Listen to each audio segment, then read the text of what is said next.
How to make a Stuart triple expansion engine run, part 18. Finally fitting the piping and giving the engine a leak-free test run using compressed air.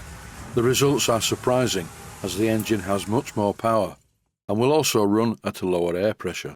Before the test run though, I need to fit the piping, and before I fit the piping, I'm making sure that the flanges are perfectly flat, because they weren't. I'm using my whetstone with a small amount of 3-in-1 oil to clean up the faces. The job did take slightly longer than the length of time the video's running.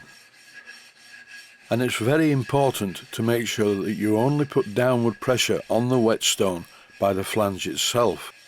If you do it wrong, you'll have a flange that slopes, which is possibly the last thing you want. This first piece of pipe fits between the high pressure cylinder and the intermediate pressure cylinder, and now it has perfectly flat mating surfaces on the flanges.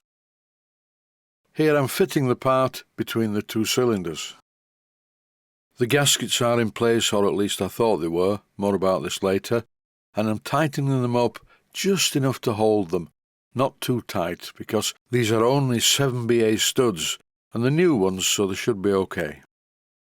Before fitting the longer pipe, I thought it would be a good idea to remove the sealant from the hole.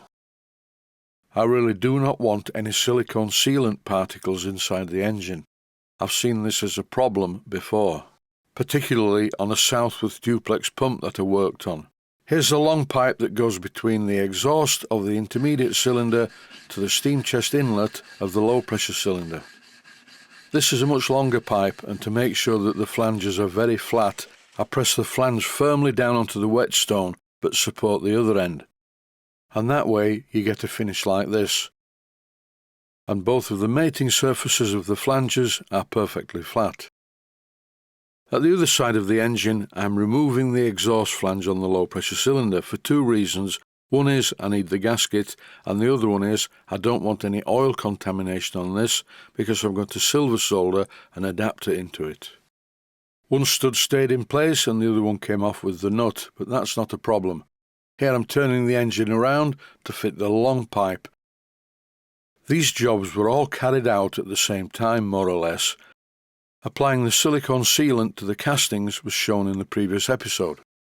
Fitting the cladding, the cylinder drains and these pipes was all done at the same time in the workshop. Having the smaller of my two workshops built onto the kitchen is really useful. I can go in there and do work if there's nothing good on the TV, or even while I'm cooking my dinner. And the other bonuses are, in winter it's much warmer than the main workshop, and it doesn't have the disadvantage of the stupid dogs that belong to one of my neighbours barking all the time. Other than using a shotgun, I'm trying to think of ways of stopping them from barking. I bought a couple of small ultrasonic devices. These little ultrasonic things were very cheap and they're no good outside. They probably work okay inside the house. Anyway, I digress. Back to the job. At this stage, I ran into a serious problem. The threads in the mounting holes of the low pressure steam chest was a major problem, because this pipe needs firmly holding to the steam chest. So why is this? It's a combination of things. One is drilling a hole into the steam chest where there is already a stud.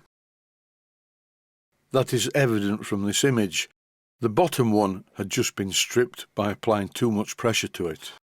I came up with a simple idea that I thought would be successful. First of all, remove the stud, drill the hole all the way through into the steam chest, then thread the hole 6BA instead of 7BA and use some 6BA commercial bolts.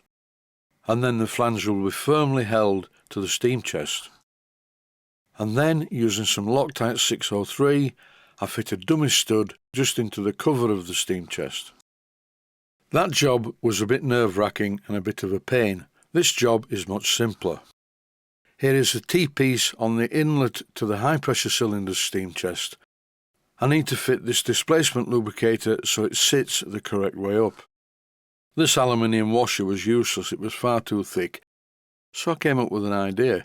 I could screw the displacement lubricator most of the way in, apart from where there aren't any threads right at the end.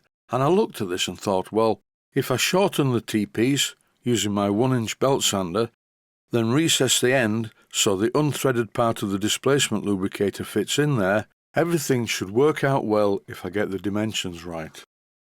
To recess the end, I use one of these burrs, but by hand, not in the drill. Then I applied some SAS thread lock to both seal and hold the T-piece in the right position. And with a bit more SAS thread lock on the thread of the displacement lubricator, I screwed it securely into the T-piece. I'll wipe off the surplus shortly, and I will also straighten up the T-piece at the same time. In fact, there's no time like the present, so by using an adjustable spanner, this is actually not a Barco, it's a Teng Tools adjustable spanner, which is very good. And in no time at all, everything is where it should be. At this stage, I suddenly remembered I needed to put away the JB Weld high-temperature silicone sealant. I removed the end and refitted the cap. The silicone rubber in the applicator will go solid, then it can be just pushed out before reusing it at a later date. When I make mistakes, I like to show them. And this is a very simple mistake. I didn't actually put the gasket in properly. It should fit underneath the flange of the exhaust outlet of the high-pressure cylinder. It's not a problem because I always assemble things loosely to start with, and when everything's okay, I go around and tighten up all the bolts, and I hadn't tightened the bolts. And once I'd put the gasket back in the right place, I tightened the bolts, and you can see a small amount of silicone sealant oozing out from behind the cladding. I tightened every one of the nuts and bolts holding these pipes in place. It's really important that they don't leak. And ever since I got this engine to repair, they leak badly. The remainder of this video shows the engine running using compressed air, and the performance is transformed because all of the air going in goes through the engine instead of leaking out. That's it for this video. Stay safe, stay healthy. Thanks for watching, and I hope you enjoy this last part. Unlike before, the engine will now run at a much lower pressure and run slowly.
Please take the time to visit my Mainsteam Models website and click on the section of the website that says Video Playlists. And by doing that, you can find other videos that you may like to watch. And by using the playlists, you can actually watch the videos back to back.